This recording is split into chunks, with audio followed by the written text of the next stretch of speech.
ये वीडियो मैं MBA first sem के स्टूडेंट्स के लिए बना रहा हूँ। अभी आप लोग के एग्जाम्स आने वाले हैं, बहुत सारे न्यूमेरिकल सब्जेक्ट्स आपको मिलेंगे। There are 8 subjects are there: fundamental of management, economics, operations, marketing management, IT, OB, cost and management and business stats. अभी हम लोग सारे ओबी के वीडियोस, ऑर्गेनाइजेशन बिहेवियर के सारे वीडियोस हम लोग अपलोड कर रहे हैं। उसके लिंक मैं आपको शेयर करूंगा, बट जो लिंक मैं शेयर करूंगा उन चैनल्स को सब्सक्राइब कर लेना और कमेंट या लाइक जरूर करना, क्योंकि नेक्स्ट जो हम थ्योरी सब्जेक्ट्स डालने वाले हैं उसका नोटिफिकेशन वही मिलेगा, क्योंकि हम आपको रेगुलर लिंक नहीं शेयर कर पाएंगे। साथ के साथ 2 प्रैक्टिकल सब्जेक्ट्स हैं, न्यूमेरिकल सब्जेक्ट्स हैं, cost accounting and business states. Seriously इनको लेके चलना, क्योंकि इनमें सबसे ज्यादा बैक आती है। अगर इसका कोई डाउट है या क्लासेस लेना हो तो मेरा नंबर है, आप इस पर कॉल कर सकते हैं। मेरा क्लासेस ऑनलाइन ऑफलाइन रिकॉर्डेड तीनों मोड पे क्लासेस चल रहे हैं। बेसिकली हम लोग का जो क्लासेस है वो ऑनलाइन ऑफलाइन रिकॉर्डेड तीनों मोड पे चल रहा है। आराम से मैं सिलेबस करा दूंगा, आपको कहीं दिक्कत नहीं आएगी। और थ्योरी सब्जेक्ट्स में फ्री ऑफ कॉस्ट अपलोड कर रहा हूँ। हम लोग की जो फैकल्टी मेंबर्स हैं वो लोग पढ़ाते हैं, तो सब्सक्राइब जरूर कर लेना चैनल को, नहीं तो नेक्स्ट थ्योरी सब्जेक्ट के आपको नोटिफिकेशंस नहीं मिलेंगे। Okay, best of luck for your examination. OB start करते हैं।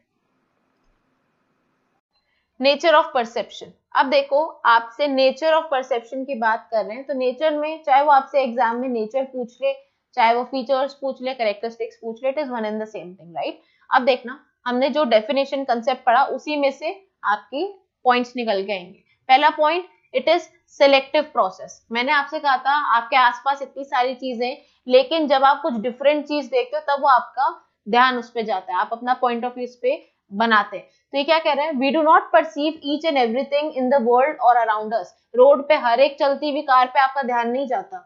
अगर कुछ आपको बहुत अच्छी BMW दिख जाएगी ब्लैक कलर की, मैट फिनिश की, उस पे ध्यान हर किसी का जाएगा, राइट। तो this is a selective process. आसपास बहुत सारी चीजें, लेकिन कुछ सिलेक्टिव चीजें ही हम उन पे हमारा ध्यान जाता है। Second point is perception requires sensation. It requires sensation means it is intimately related to senses. हमारी जो 5 सेंसेस हैं, इसी पे ही सारी चीजें। ओपिनियन तो आप बाद में बनाओगे, लेकिन आप अपनी 5 सेंसेस यूज करके तो अपना बॉटल देख रहे हैं, अपनी बुक्स देख रहे हैं, पेन देख रहे हैं। 5 सेंसेस को यूज किया, देखा, टच किया, फील किया, वो करने के बाद आपने अपना ओपिनियन फॉर्म किया। It involves organisation. Perception involves organisation मतलब सबसे पहले आपने अपने सेंसेस को यूज किया, सेंसेस की हेल्प से वो आपके ब्रेन में गया। मैं अगर ये पेन मैं होल्ड करे हुए हूं तो वो मैंने टच किया है, टच करके ये सेंस मेरे माइंड में जा रहा है, ये सारी इंफॉर्मेशन मेरे माइंड में जा रही है, स्टोर हो रही है मेरे माइंड में। इंफॉर्मेशन को मैं यूज कर रही हूँ और फिर उसको लेके ओपिनियन फॉर्म कर रही हूँ। देखा जाए तो बड़ा सा प्रोसेस है, अभी हम आगे पढ़ेंगे प्रोसेस पूरा, तो आप देखोगे कि फ्रैक्शन ऑफ सेकंड की चीजें एक बहुत लंबा सा प्रोसेस होता है, ठीक है। तो आप बेसिकली क्या कह रहे हैं कि आपने जो 5 सेंसेस को यूज किया, यूज करने के बाद उस इंफॉर्मेशन को अपने माइंड में ऑर्गेनाइज किया कि अच्छा ठीक है, ये ब्लैक कलर का पेन है, आगे इसके ग्रिप है, निब है, सॉफ्ट सी पेन की तरह इसको हम होल्ड कर सकते हैं। मेरा एक्सपीरियंस है कि भाई पेन ऐसा ही दिखता है मोर और लेस, राइट। मेरा पास्ट एक्सपीरियंस है कि क्योंकि मैंने पहले पेन यूज किया है, इसीलिए मैं कह सकती हूँ थोड़ा थिक है पेन के कंपैरिजन में, लेकिन ये पेन की तरह ही काम करता है। तो this is what my past experiences. ये मेरा ऑर्गेनाइजेशन है माइंड में। ऑर्गेनाइजेशन मतलब चीजों को ऑर्गेनाइज करना। फिर आता है परसेप्शन इन्वॉल्व्स पास्ट एक्सपीरियंसेस। मैंने बहुत टाइम से मैं पेन यूज कर रही हूँ, तो मुझे पता चल रहा है कि ये मेरा एक्सपीरियंस कह रहा है कि पेन की तरह ही दिखता है, वैसे ही मैं होल्ड करती हूँ, वैसे ही मैं इसे यूज कर सकती हूँ, right. This is past experience. हाँ, एक और एग्जाम्पल क्या मैंने आपसे रेड स्पोर्ट्स बाइक की बात की थी, तो रेड स्पोर्ट्स बाइक आपने पहले देखी है, आपने पहले देखा है कि स्पोर्ट्स बाइक कैसी दिखती है as compare to your normal routine bikes, right. आपको डिफरेंस पता चल रहा है क्योंकि आपका पास्ट एक्सपीरियंस है, आपने देखी वो चीजें।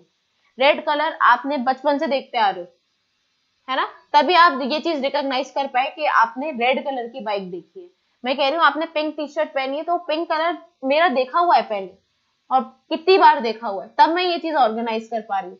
क्योंकि ये चीजें बहुत फ्रैक्शन ऑफ सेकेंड्स में होती है, इसलिए हमें पता नहीं चलता, लेकिन वो हमारा पास्ट एक्सपीरियंस है।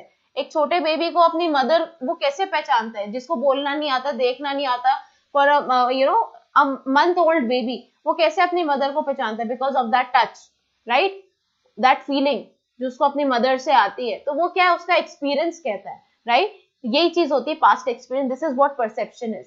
Then the fifth point is change is the basis of perception. Change, यहाँ पे चेंज की बात हो रही है, परसेप्शन भी चेंज होते हैं। लाइक फॉर एग्जाम्पल, हो सकता है किसी को स्विमिंग से फोबिया हो बचपन में, बड़े होने के बाद वो फोबिया खत्म हो गया हो, ये भी हो सकता है। तो चेंजेस भी आते हैं हमारे पॉइंट ऑफ व्यू में, है ना। ऐसा तो नहीं है कि कोविड को लेके हर किसी का नेगेटिव पॉइंट ऑफ व्यू हो, किसी ने मतलब ऑब्वियसली नेगेटिव ही है, सबका ज्यादातर एक्सपीरियंस नेगेटिव ही रहा है, लेकिन किसी ने उसको पॉजिटिवली लिया हो कि भाई हमारा तो वर्क फ्रॉम होम था, घर में हमने सबने एंजॉय किया, फैमिलीज के साथ गेट टुगेदर हुआ, ये हुआ वो हुआ। तो हर किसी पर्सन का यहाँ पे परसेप्शन चेंज हो गया, ये पॉइंट हो गया। फिर perception is objective and subjective, वही पॉइंट आएगा। देखो समझो क्या कह रही हूं मैं, we all perceive certain things as same. कुछ चीजें ऐसी होती हैं जो सबके लिए सेम है, टेबल चेयर सबके लिए सेम है। क्या आपका ध्यान जाता है रोज क्लास में आके कि अच्छा ये चेयर है, ये ऑफ व्हाइट कलर की है, ऐसा है वैसे? नहीं जाता, क्योंकि आप रोज वही चीज देखते हो, सबके लिए वो सेम ही है। इसीलिए जब आप कुछ चीजों को सेम परसीव करते हैं तो वो क्या हो जाती है आपकी ऑब्जेक्टिव। एंड आगे देखना क्या है, this is objective perception. In many cases our perception is considerably influenced by our thoughts. कुछ चीजें, कुछ जो एक्सपीरियंसेस हैं वो हमारे थॉट्स के बेसिस पे, मोटिव्स, इंटरेस्ट के बेसिस पे चेंज होता है। For example, if I say I like badminton, you might say कि no ma'am I don't like badminton, कह सकते हो ना। तो ये हमारे इंटरेस्ट डिफरेंट है, तो वो चीज आपकी सब्जेक्टिव में आ जाती है, जहां पे हमारे जो पॉइंट ऑफ व्यू है, जो हमारा नेचर, बिहेवियर या इंटरेस्ट है या बिलीफ है, जब वो चीजें चेंज हो जाती हैं then it is known as subjective. और ऑब्जेक्टिव कब कहते हैं, जब हम सारी चीजों को कॉमन परसीव करते हैं, सबके लिए table chair TV AC fans सब सेम है, तो आप उसे ऑब्जेक्टिव कहते हैं। And the last point is perception has an affective aspect. क्या कह रहा है, our perception often induces emotions in us. Example इसका बहुत इंटरेस्टिंग है, when we perceive an old friend we feel happy. आप किसी पुराने दोस्त से, बचपन के दोस्त से मिलोगे तो आपको खुशी होगी ना, right. And when we perceive a snake we feel afraid. आप किसी स्नेक को एक्सपीरियंस करोगे तो ऑफ कोर्स सभी डरेंगे, है ना। कोई स्नेक को देख के खुश नहीं होएगा। तो वही है perception has an affective aspect. कुछ चीजें आपको अफेक्ट करती हैं, कुछ चीजें आपको हैप्पी भी कर सकती हैं, कोई अफ्रेड भी कर सकती हैं, कोई आपको सैड भी फील करा सकती हैं। तो ये सारी चीजें अफेक्ट करती हैं आपको, nature wise, behaviour wise, feelings wise. So this is what perception is all about. समझ में आया? दिस इज द नेचर और फीचर्स ऑफ परसेप्शन।